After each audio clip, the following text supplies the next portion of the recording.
Hello friends, how to make tasty coconut milk pulao and rajma first ஸ்டவ்வில் ஒரு cooker வச்சுக்கோங்க. அதில் எண்ணெய் நெய் ஊற்றிட்டு பே லீஃப், ஏலக்காய், கிராம்பு, பட்டை ஆட் பண்ணிவிட்டு 2 பெரிய சைஸ் வெங்காயம் சேர்த்துக்கிட்டு கொஞ்சமாக உப்பு போட்டு நல்லா வதக்கிக்கோங்க. அது கோல்டன் ப்ரௌன் ஆனோடனே கொஞ்சமாக ginger, 1 tablespoon ginger garlic paste add பண்ணிக்கோங்க. இதுவும் நல்லா சாட்டே பண்ணி விட்டுக்கோங்க, நல்லா அரோமா வர அளவுக்கு. நெக்ஸ்ட்டு 3 க்ரீன் சில்லிஸ் ஆட் பண்ணிக்கோங்க. அப்புறம் ஒரு 10 மின்ட் லீவ்ஸ் ஆட் பண்ணிக்கோங்க. நெக்ஸ்ட்டு வந்து கோகனட் மில்க் ஆட் பண்ணிவிட்டு சால்ட் லைட்டாக ஒரு பிஞ்ச் உப்பு கறிக்கணும். அப்போ தான் சாப்பாட்டுக்கு ஈக்குவலாக இருக்கும். அப்புறம் அது கொதிச்சதுக்கப்புறம் ரைஸ் ஆட் பண்ணிட்டு 3 விசில் ப்ரெஷர் பண்ண விட்டுருங்க.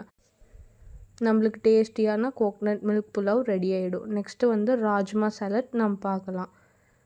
ஒரு கப்பில் ஆனியன், டொமேட்டோ, கொரியாண்டர் லீஃப், அப்புறமேட்டு pepper, cumin powder, salt add பண்ணிக்கோங்க. நெக்ஸ்ட்டு வந்து ப்ரெஷர் பண்ண ராஜ்மா ஆட் பண்ணிவிட்டு லெமன் ஸ்க்யூஸ் பண்ணிவிட்டு சாப்பிட்டிங்கன்னா செம்ம டேஸ்ட்டாக இருக்கும். ட்ரை பண்ணி பார்த்துட்டு மறக்காமல் கமெண்ட் பண்ணுங்கள்.